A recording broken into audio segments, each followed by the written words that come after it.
Good morning, good afternoon, good evening. I am Ayoka B. Welcome back to Writing While Black. We have Angela with us as always. Hey, what's up? And today we are so excited. We have Tamika from Black Girls Who Write. Tamika is the founder and CEO. Black Girls Who Write is an online writing community for Black women authors, writers, and content creators with a mission to, I love this, uplift and elevate 10,000 plus Black women writers who want to publish best-selling books, grow a loyal readership, and build a recognizable brand. I love it. I love it. Welcome, welcome, welcome. Thank you so much, ladies, for having me today. We are so glad to have you. I've been following you for quite some time, and I started following when I think I had just started writing my book, and I was so excited to find this community, and I used to just be waiting for all your posts and everything. So thank you for that, because I know if that's how I feel about what you're offering, that there are so many other Black women writers who feel the same. So thank you first for what you do, because we need community. So first thing I want to say is more a comment, but I saw that you said that you are here to disrupt the literary landscape. Yes. Can you talk a little bit about what you mean by that? Absolutely. So the literary space is predominantly white, as we all know. And then from there, if you see more and more Black authors that are getting traditionally published, it's sometimes the work that's being published by Black authors is also something that might be accepted by everyone and not just what I say about that is like their writing style may be something to where white women can envision themselves as the main character, even if the character might be Black, or not being super descriptive in their Black characters enough to where everyone else around it is just kind of like, well, I know this and I know this, but I still don't know what this character looks like. Like there's still gaps. And that's something I've seen in the difference between Black indie and traditionally published authors. And sometimes you see the ones that are becoming more popular are getting more traction from a wider readership than Black people. So then it pushes them the charts, but then it's like, and then now in the age of TikTok, because of BookTok, you see a lot more Black people are gravitating to what those things are on the bestseller list, like, oh my gosh, there's finally Black romance. And it's like, there's always been Black romance. You just only want to go to what's in Barnes. So we are here to disrupt and also bring indie authors to help them become bestsellers, become brands. And even if they want to remain indie, you can still be successful and still make a household name for yourself. And it's just as recognizable as people who are traditional. And then entering those spaces is not just disrupting, but also working alongside to make sure that we are helping Black women first, and then everyone else in the Black community after. Our message will always be, it's always going to be, we always going to wrap Black women first. Because sometimes I get emails like, we do have a few Black men who are subscribed to our newsletter, and they're like, well, what about Black men? And I'm just like, I personally don't have the bandwidth to add another pillar to Black women, Black girls who write, but it's just like, we see you too. We do amplify Black men in regards to it's literary awards, but we're always going to ride just for Black women. Now we're the 92%. Right. Okay. So you kind of already alluded to this, but I want to ask it right out. What made you start Black Girls Who Write?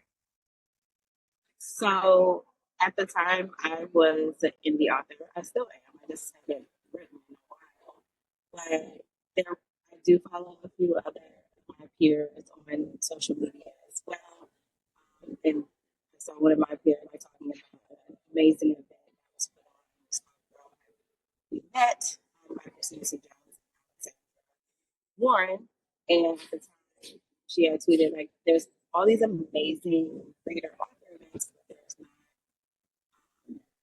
enough, or there's not any like events just for authors to build community, but also like learn either from like reputable people in different spaces or from each other." And this was making Jasmine, I believe. And so me being the person I am, I'm always trying to sit there. I was at a space in my life where I was like, I just need something else to focus on besides work. And I was like, well, I do events and I'm good at marketing and social and all this stuff. Like, let's do something. And at the time, like, it was pretty much me running, moving forward with it. And I just kind of got my community involved in regards to like naming what this is that I was putting together. It was just going to be just an event, and now it's turned into a community, and it just keeps growing every day. And then I'm now like building a team, and it's I think it's just going to keep growing from there. Okay, so I have a couple more questions, and then I'm gonna hand you over to Angela. Can you tell us about creative connection and script to screen? Yes, absolutely. So Black Girls Who Write Retreat was like the original name for our very first retreat in Miami in 2020, literally right before the pandemic. And then during after that, I was like, I like the name, but I'm like not married to the name. Like I like that Black Girls Who Write is the name of the brand, but I don't want the name of the brand to also be associated with the name as like the retreat too, like Black Girls Who Write Retreat. Like, I want something that exemplifies like what we're doing, what we're building. And so I came up with like creative connection because that's what authors are. That's what creators are. We create. We're creating stories. We're creating fantasies. We're just creating. And that connection part is so real for this because every time people come to our retreats, they make friends.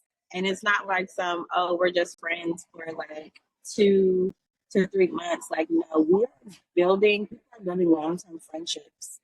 Two of the people who were at my very first retreat are on my team.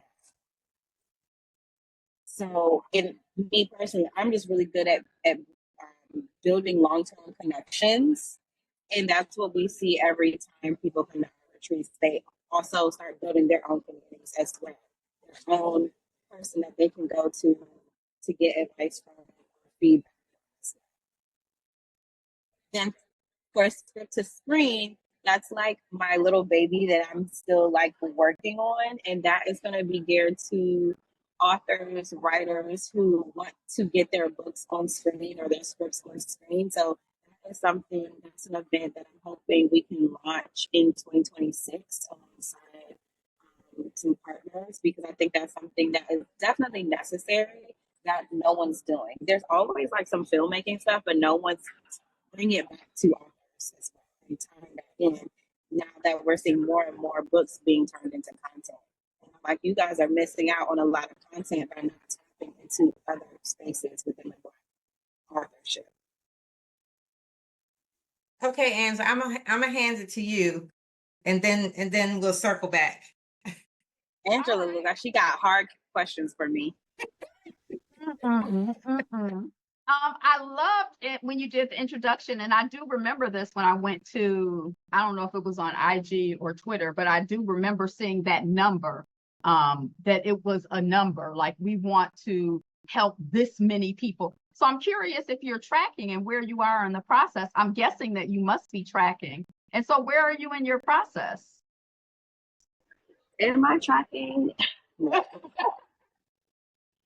I personally, It is specific, and I think the best way for me to track that number is one through our events. So like anytime we are having virtual events and then live events, it's easy for me to track to see like how many people are purchasing tickets to come to this in-person event, how many people are RSVPing to these events and interested in this topic, how many people are actually showing up. So that I am tracking, and I do track because I use that as metrics when I'm pitching to brands to partner with. But it's hard for me to just track just off of social media or anything, but it's easier for me to track that number through who actually participates. And we're launching something very, very soon, which will be easier for me to track as well. Oh, is it a secret project that can't be mentioned yet? Because you said something very, very soon. And I'm like, well, what is it? Can we know? It depends when this is coming out. So this will probably air in January. Like second week of January? Yes, I can make it then. Okay, so if this airs the second week of January, then we would have already launched our Lit Lounge, which will be our membership platform for Black women authors to actually join. That is away from all the noise and the distractions of social media. Mm-hmm. Okay. They can build community, they can find resources, they can find events in their local areas.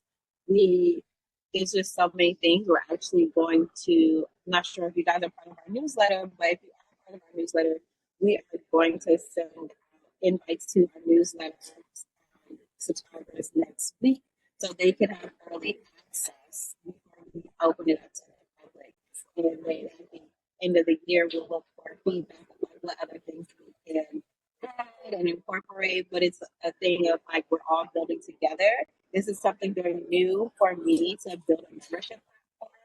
It's something I've been running from for the longest because I'm like, who is managing this? Because I'm at bandwidth. But as we're building, as we're growing, I have designed it in a way to where it's fun and it will be interactive. And I'm really excited to really just get it. We've been working on this since January. So she tease this because I was like, I've seen Lit Lounge show up, and I'm like, wait a minute, I've heard this already. Okay. I was gonna say We're somebody might have slowly- scooped you, girl. Somebody might have scooped you. No, but you've been teasing it. We've been teasing, and we're still going to be teasing until the official drop. But we're at the space of like, okay, let's at least give it to our newsletter subscribers. They've been loyal to us, and it's a lot of people in there who might want to just test the water, see if they like it, and also give us good feedback. Okay. Two more questions for you. One, I want to be my second question, but I'm going to ask it first. It's about your newsletter. I'm curious about how much engagement you have, and how you track it and how you measure it. But my first question is just about, you mentioned you're at bandwidth, and I was wondering about that with your writing. I was wondering if you said you're not currently writing. Is it because you have so much on your plate that you just don't really have the bandwidth to write? Or it's because my passion right now is building community and I'll get back to writing when the spirit calls me, or something else? Okay. Oh, this is such a long-winded question. Answer for me. I like to talk. So I love writing. I love storytelling. I don't do it for money. I just do it because there's voices in my head. Um, I do have like a document of just story titles and ideas and concepts. I personally just haven't had time to sit down and write those stories. I barely have time to read anymore because one, I work a full-time job in creative partnerships, so I do work in content marketing. I also take a lot of contract work outside of my full-time job where I'm working for like Essence Fest or Art Basel or festivals and doing event production, social media producing and stuff like that. On top of Black Girls Who Write, which is kind of like another full-time job. So, and then also sometimes like I event plan for authors and do their socials. So that's why we're in a space that we're trying to, I'm restructuring Black Girls Who Write to have several different things, which we will relaunch in January, like what those key pillars are. And so pretty much that's why I'm like, I have no bandwidth for anything else. And as far as, but I really want to, like, the urge is there. I'm just like, when I do have time, I just want to sleep. Um, and then for our newsletter, I am tracking because we use MailerLite, and so I get to see like how many people subscribe to our newsletter every day, how many people are dropping off, how many people are opening our newsletter. We have like over 3,000 newsletter subscribers.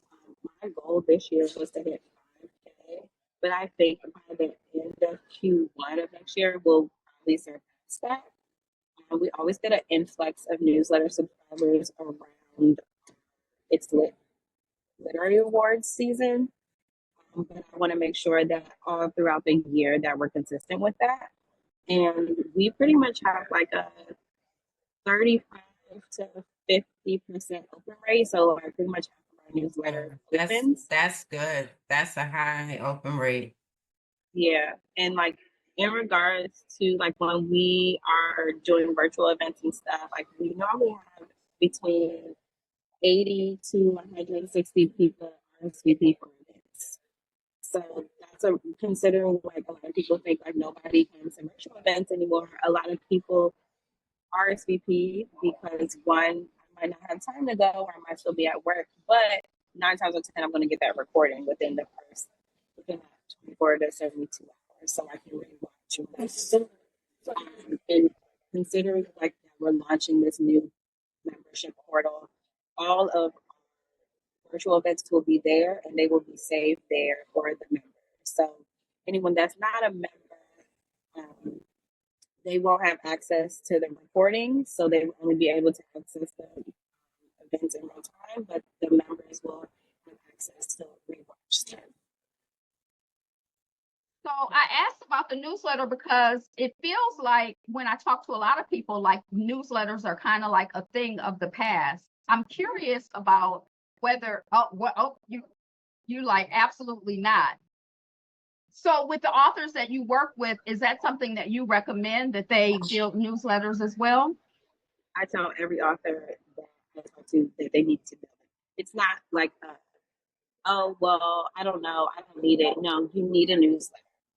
You need a newsletter. Look at Twitter right now. Look at TikTok. We don't know if there is stability there, if it's going to stay there. Newsletter, and you also don't own your audience over there. You don't own your audience on any of these social media channels.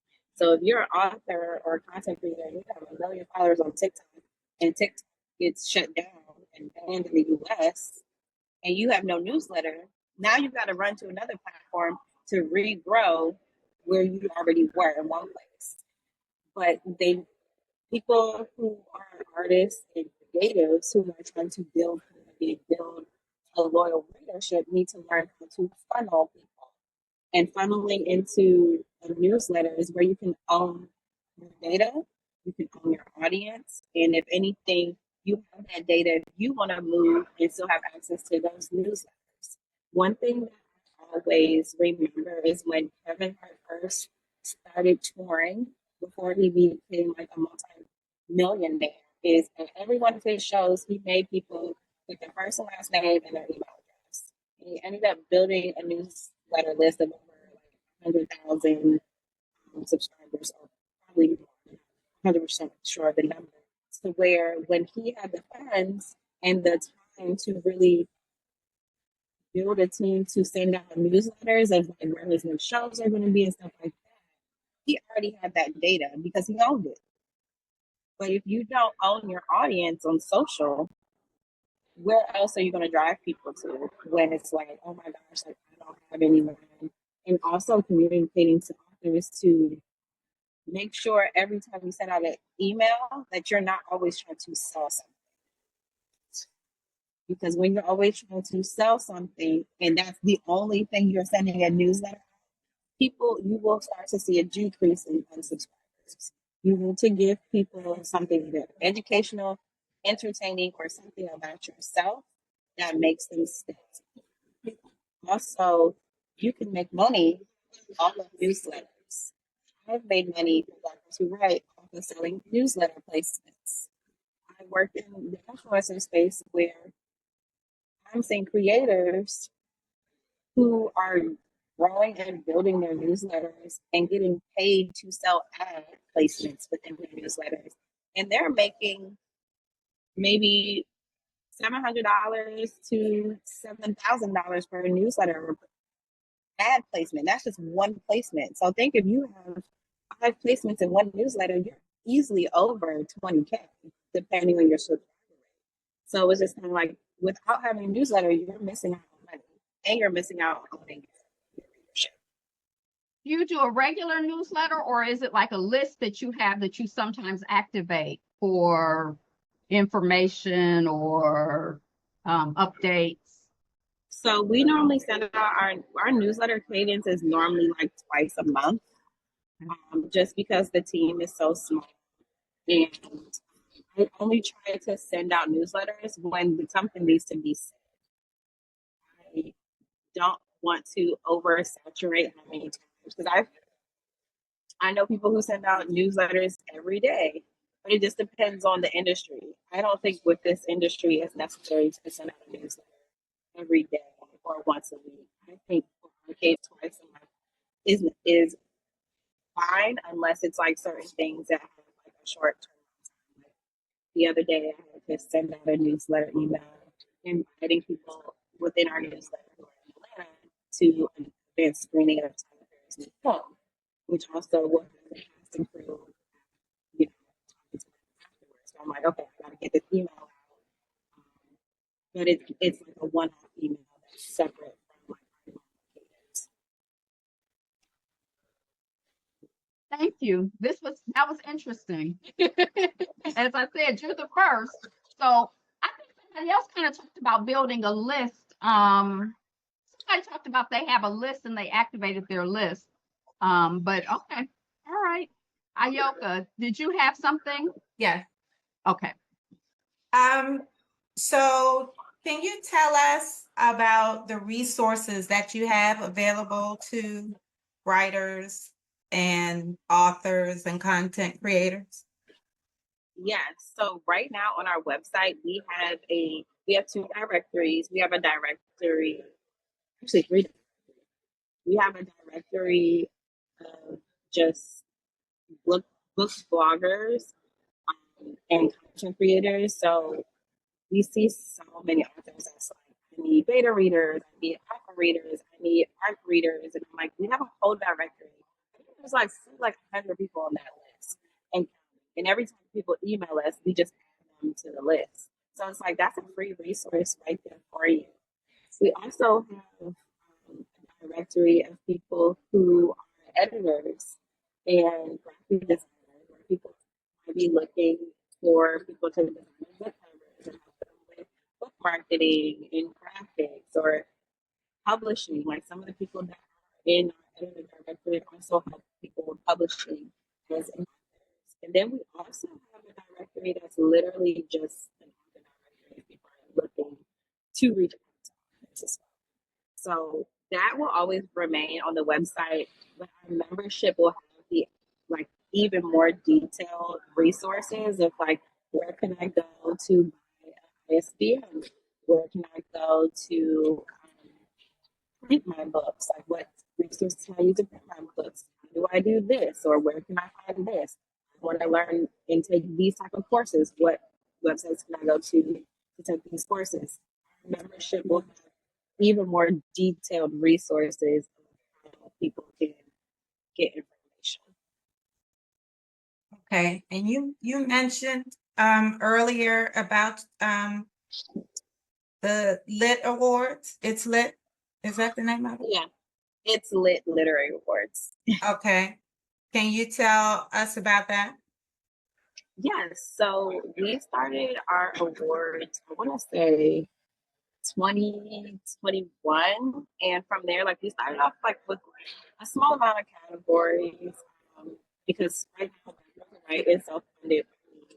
So at the time, I was like, okay, what is my budget? What can I do, and how can I do it? So I was like, I always ask the community, like, what do you guys want that's not a typical trophy? I hate trophies. So I'm like, don't give me any trophies. I want something that like I can wear, I can drink out of, like that's kind of always like something I can always put in people's faces. A trophy is always just gonna get dusty and sitting somewhere. So I had the idea, I was like, why don't I just make everyone's trophy a wine glass? Even if you don't like a stemless wine glass, because even if you don't drink wine, you can always put something in there, a frozen beverage, water, a mocktail. And I know a lot of people who won awards, they're like, I'm always drinking out of this. Like, it's always in, and you know, 9 times out of 10, you're always going to drink something out of the glass, whether it's a mug, a glass. And then it's going from there, like adding like self care items in there, like businesses. And that's how we did our awards. And what I'm looking for in the future is actually making our awards and awards dinner, hopefully next year. So what is the I guess what is the timeline for awards? Like when do you nominate? When is the deadline? When do you announce? So we start nominations normally in January. And for about 2 to 3 weeks, we have it open for the public to, and authors and creators and everyone to nominate authors, their favorite books, stuff like that. And then we have it open for about 2 to 3 weeks. And then we go through the list and do like a clean search. So we do have rules and regulations to make sure that it's always fair and people, the same people are winning every year. Is that you can't be nominated in a category that you won in the past 2 years. Also, your book had to come out within that past year. Sometimes we get people who nominated books and I'm like, this came out 3 years ago. So like I personally go through all the nominations and I literally will weed people out that do not qualify. And then from there, we let everyone know like here, this is all the people that have been nominated for each category, and now you can pick a top. And so the goal from last year was that top five would be invited to the awards dinner, but unfortunately we weren't able to have the awards dinner. But we're hoping to have it this year. We're just trying to secure funding. And then we will invite a few people who won in the previous years to be presenters. So our timeline is between January and February for all of the voting. Okay. Okay. So I wanted to ask, I know that aren't you coming up on celebrating 5 years? Yes, we Okay. are. You're supposed to tell us about that. I know it's this year has just been so crazy that like I personally know that we are. So I'm just trying to take Q4 to really figure out like what do I want that to look like, and like how do I want us to celebrate. I think we're really gonna push more like of the celebration at our retreat next October in DC, which is in different town. So Your hometown is DC? I'm from DC. Stop playing. You said yep. you said next October. Okay, I'm gonna have to make it to the next one. It's in DC. I'm gonna have to. Okay, we'll talk about that later. Um, um, I noticed that people can volunteer. So I wanted you to tell everyone if they're interested in volunteering for your events and that sort of thing, how can they do that? How should they contact you? Yeah, so I believe on our website we have like a volunteer form. I don't know if it's still open, but people can always sign up to volunteer. And I have been like hoarding volunteer lists until making sure like that I don't want to waste people's time. But if I have a list of people, I know what their interests are, I know what they want to do.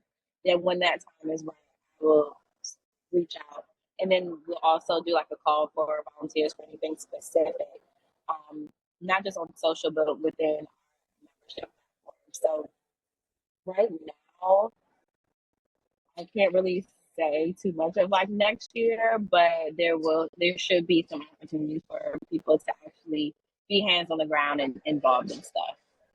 Okay.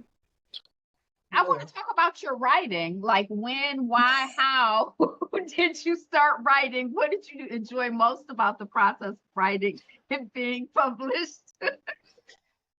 So I know probably everybody says this, but like I literally like started writing as a kid. Like I started writing plays. It was really strange.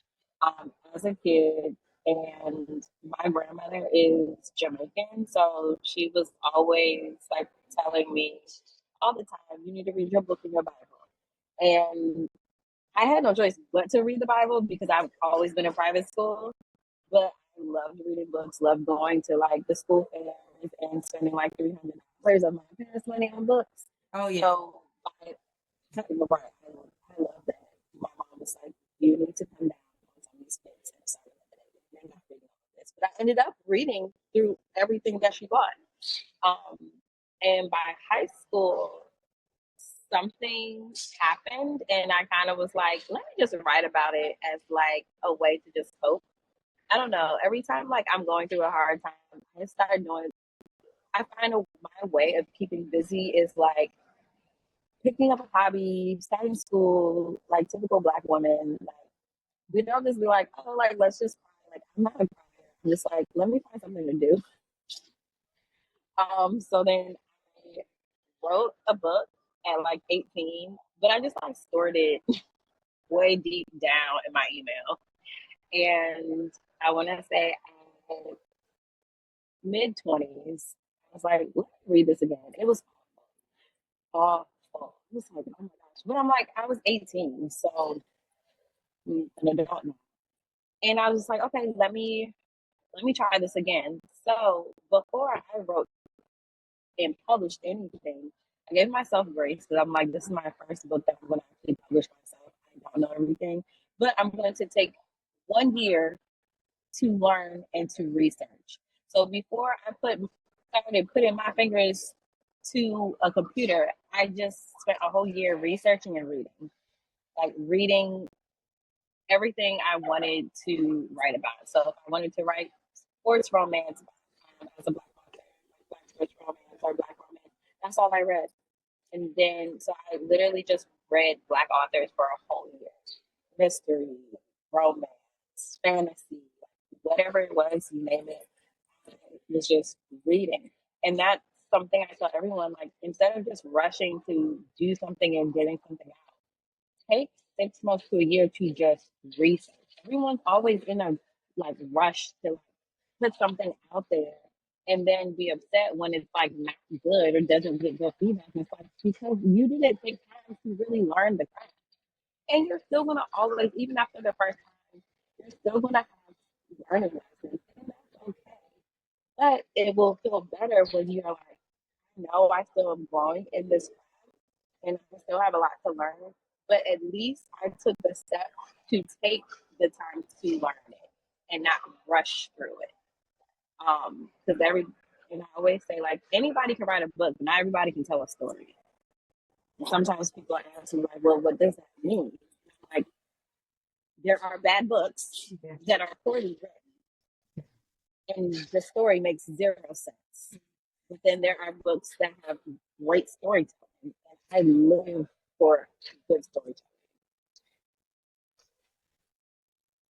So my process was just a year of research, and then I started writing, and then published. And then I was like, okay, that was hard, but let's keep going. So then I just kept doing it, and I have fun doing it.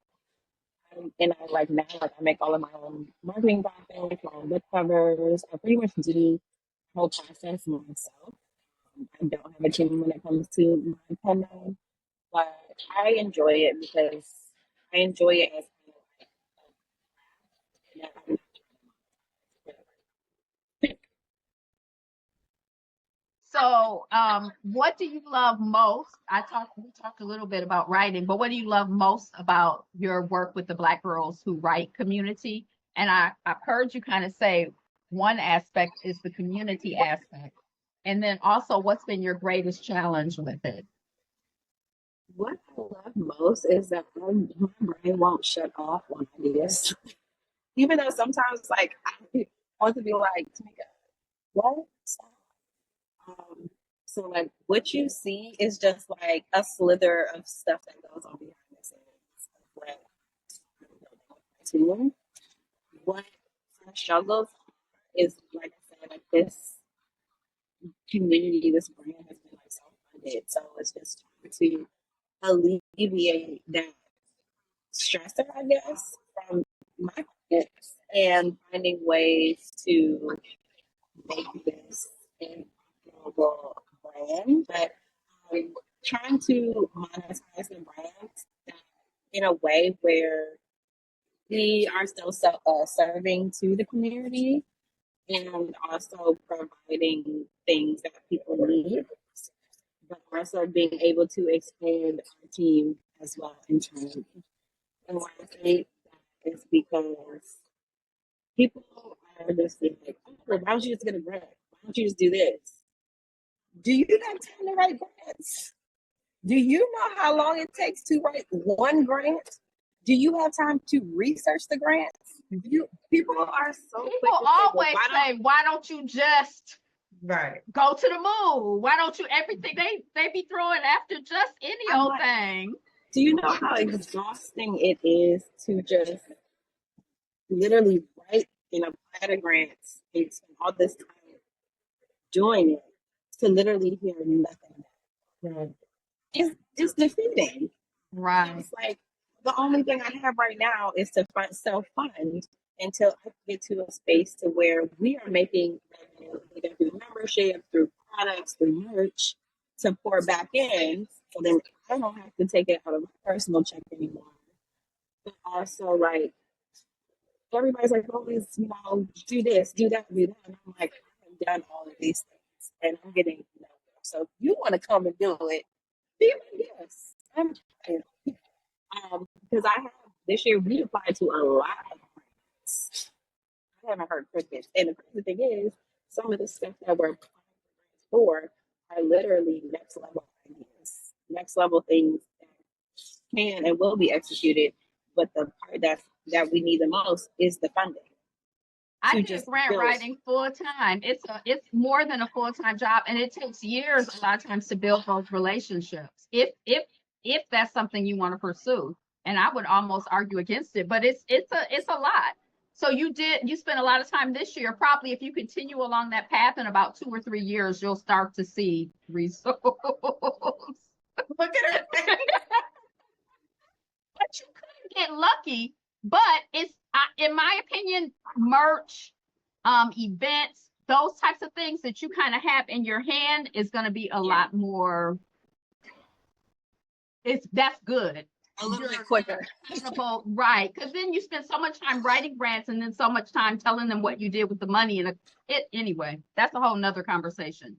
And that's like one thing I really don't want to have to do with. I'm already tired. But yeah, I think funding is like the biggest thing that we have issues with, because when looking for grants, it's so many different qualifications. You got to be in this city. You got to make this amount of money. You're not in the beauty space. It's not that many grant opportunities for what I'm doing. And we're in a space where people still don't really value reading and writing, as we can all see. So it's just like, okay, well, how can I make this? What can I do to make this look like, hey, we can generate revenue from what we want to do. However, we need the funding to just get the basics like legal stuff and branding and web design. Like, I personally cannot keep doing everything by myself, or I'm going to be burnt out to where Black Copyright will be shut down. And I'm trying to avoid that. And then also seeing, and something that like we want to do eventually in the next 2 to 5 years is partnering with brands. That's why this year is been a regrowth year for us internally. Is like partnering with brands and hopefully maybe soon developing an internal nonprofit to where we can partner with brands to offer grants and scholarships or like fellowships to authors so they, because writing and self-publishing is expensive. So we can literally like raise 10K and give people, 2 to 3K or whatever to help them with these services. You don't really see that much, especially in the Black community. You mentioned you're in a society that doesn't value reading and writing. And before you talked about when I was preparing to write, I spent a year reading, but these days I don't really have time to read. I'm curious, so I can't ask you what you're reading, but I'm curious if back in the days when you were reading, if there are any books that just kind of have stuck with you that you might consider your favorites or good friends or that you keep looping back to. I love this question, even though I don't have much time to read. Like when before the pandemic, I was reading like 5 to 10 books a week. Yeah, it's going to like maybe 5 books a year at this point. And that's because I was like taking the train to work every day. So like I could knock out a novella or novelette very quickly. And I was working federal government. So like I didn't always have stuff to do. So I just read at my desk. Read when I got home. Sometimes I read and watch TV. It just depends on my mood and my brain at that point. But the last series I just finished that I am like obsessed with because I'm in this like motorcycle club obsession right now. I was watching Sons of Anarchy during the summer and then the Mayans, and I'm like, oh my god, what's next? Like, there's nothing else to watch, and I was like, oh my gosh, Christina C. Jones has a series called The Predators. Let me tell you, I opened up that book and I did not put it down. Then when I finished book one, I said I need to read book two. I finished book two within 48 hours. Wow. I was obsessed. I'm still obsessed. I'm gonna make a whole TikTok video when I get back to LA about like how obsessed I am over that series and just like motorcycle club stuff. I know more people are probably going to want to suggest their books, but I'm like, the storytelling better be good, or I'm not going to finish it. Like, I have very high expectations with storytelling for certain things, and it's because I also consume a lot of TV and movies.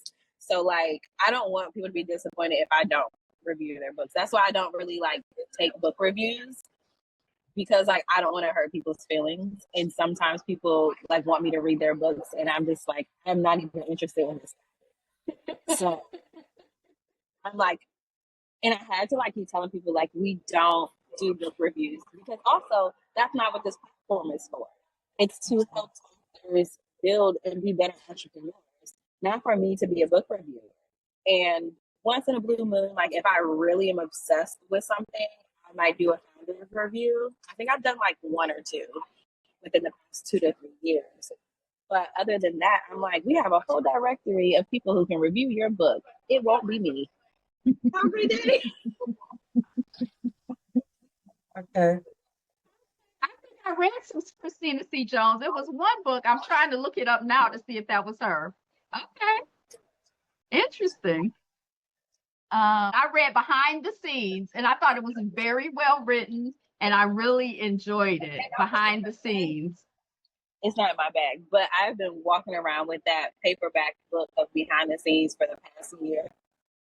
And I'm like, I'm going to sit down. I read a lot of like ebooks. So when I like actually pull out a physical copy of the book, I'm like, right, I'm going to sit down and read it. I'm going to read it while I'm on the plane. This book looks like it has been through the wire. And I haven't even read the first page. And I feel bad. I'm also in her Patreon. So she's like pushing it out as like ebooks, like mini ebooks for the Patreon. I'm like, just add it on my ebook. I'll read it there. Yeah, it was good. I enjoyed it. She's a good writer. She's a And there's a whole, I'm looking now, it's a whole bunch that I haven't read. So maybe, what was the series you recommended? What The was Predators. Predator. The Predator? However, you can't just jump into Predators. You have to read um another series first so you can understand the backstory. Yeah, it's a lot. To read a whole series before I read that series. I would suggest it so you don't get confused, but it's so good. The series is called. Hold on, let me look at that because now I'm in like a CCJ universe. Um,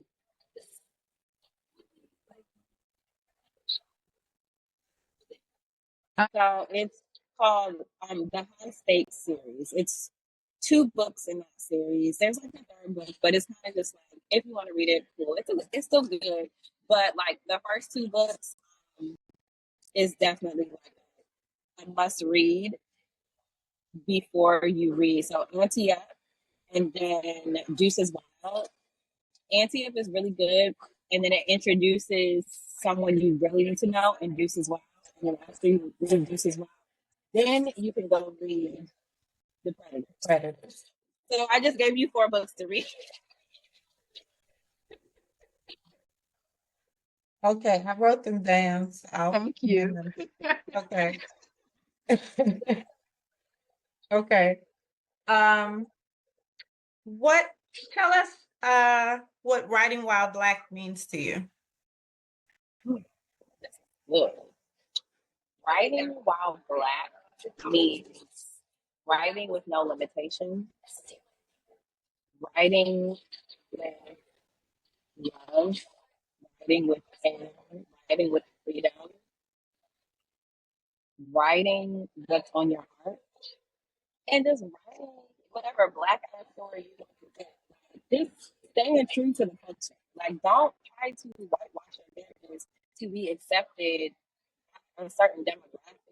Give the people what you want to give, and if they like it, they like it. If they don't, who cares?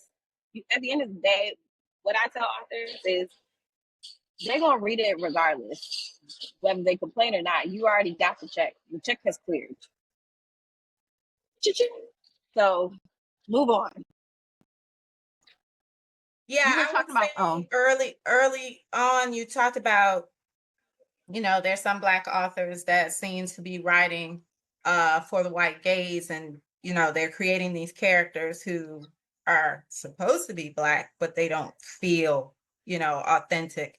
And I think we had another, I can't remember who it was, but I remember there was a guest that we had that was talking about the same thing. She was saying how, I think it was Andy Jones. Anyway, she was saying how she reads these books sometimes and then she'll have to check again, like, wait, I thought this was, I thought these characters were black. I thought I thought this was a black author. So yeah, I mean it's something that we talk about a lot. And then I had that same author, she just kind of blew my mind when she talked about the fact that there are readers out there who if there is a choice and they have an author, a non-black author who's writing that they enjoy, and then that non-black author writes a book that has black characters, because they know that author's writing and like their writing, they'll read that book as opposed to writing a book by a black author, with black characters that they don't know. And when she said that, I mean, it like blew my mind. That was something that had never occurred to me. And I was like, wow, because I guess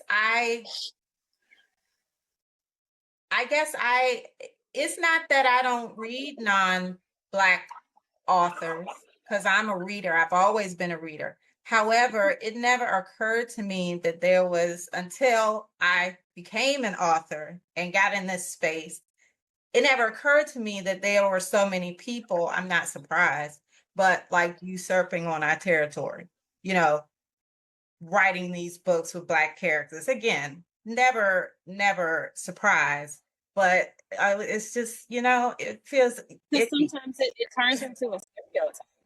Right. And it's And just it's icky. like, I'm just like, why would you want to, why would you want to do that? And then it was this whole other layer, and I don't know, this conversation, it was on Threads or IG or somewhere where people were urging readers to do their due diligence, because you think you're reading a Black author and it's not. You think you're I supporting need a to see Black a face. author and it's not. I'm like, wow, okay, that's what we're doing. Okay. That's why I tell people sometimes you need to hop in your group chat and do a background check. Don't do the background check on social media. Hop in your private group chat and ask your friends, like, is such and such? Is this? And ask those questions. One, because it's safer in your business or whatever you're thinking is not online to display and cause more chaos than there already is on social media. But the people you trust, that's in your inbox are going to tell you the truth, or they're going to go and try to figure it out as well. I've always been a reader. Growing up as a kid, my family has always prioritized Black authors and Black stories for me to read. It wasn't until, like, of course, for school, most of the stuff I read was by Black authors until high school, I want to say. Yeah, maybe high school, um, which I forced myself to take like African American literature class in college. Even though I went to a PWI, I still wanted to read more Black authors and force myself to take a whole class on it. But to be honest, I don't recall the last book I read by someone that was not Black. With me, like I said, my bandwidth is very limited, so I make sure if I'm going to read, I'm going to prioritize us over anybody. Now, with that being said, Definitely do. I did buy, because I love this girl down. She's an amazing singer, and like I grew up around this time. JoJo, who's a singer, she ain't Black, but I did buy her little memoir because I just try to support her and knowing her backstory of her being signed to, I think it's like Black Records, where Leah was on. She was taking advantage of as a kid, as a singer, a musician. I was like, I didn't get to go to a concert. Let me give her like $20 towards this book. It's on my bookshelf. I have not even opened it, but it's like it has to be something where like I really like this person for me to find it outside of us. Right. And I'm gonna always support us first, not just because it's on brand for me, but my coins are going to us first. Right. Always. No, I understand. I haven't, it doesn't happen often, but there are non-Black authors that I read. Usually the non-Black authors that I read are still not white, but they not Black. Yeah. I want to ask you, we usually ask about marketing tips, like if you've stumbled upon anything as an author that has, kind of helped you get yourself connected to readers.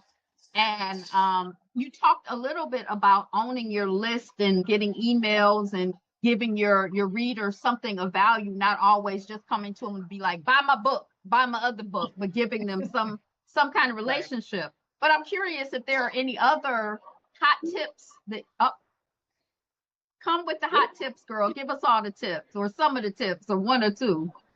I want authors to find other platforms to market their book, like Pinterest.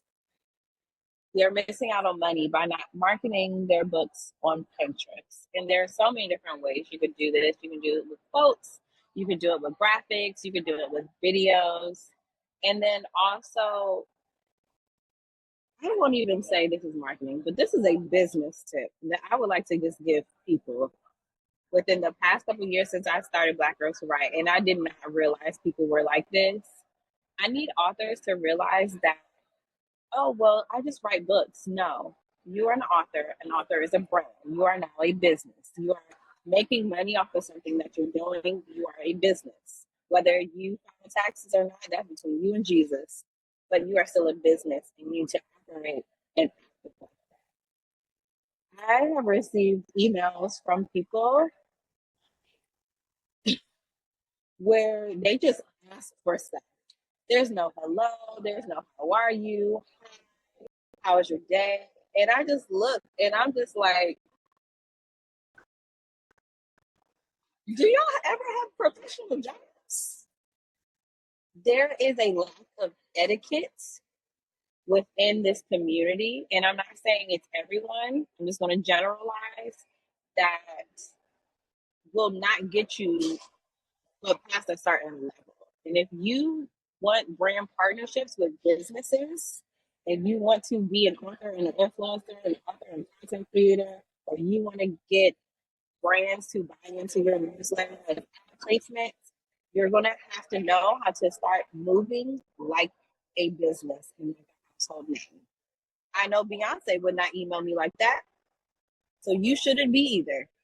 Always another thing, which is a marketing and just a business tip, get a professional headshot, and then I'm done.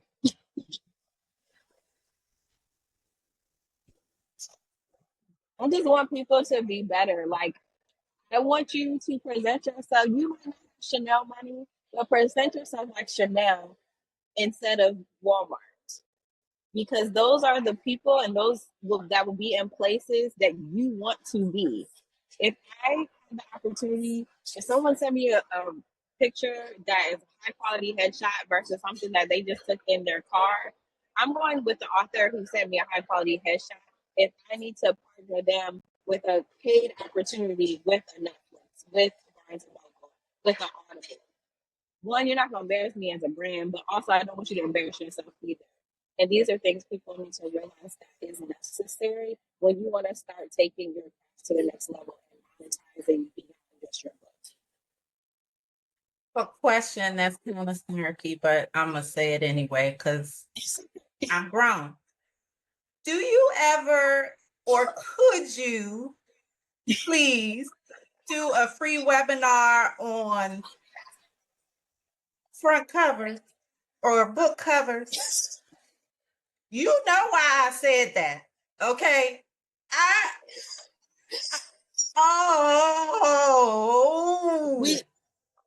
I know it makes me cringe too because I have a cousin who sends me stuff and I just be like, now what is this? That's the first thing that sells. Just like when you go in the store and you want to buy a bag, either the bag looks good or it's ugly. There's no in between. Right. We will be doing some stuff on covers and design and aesthetics and what looks good and what is not okay to have on your cover. I also tell people, like, you can write a novel that can be like, let's not feed into the stereotype. And I tell people all the time, because there was one time we would update our website with like recent books and stuff like that. And I'm like, if you write an urban book and there is a gun or drugs on the cover, I'm not putting that on my website. Thank you.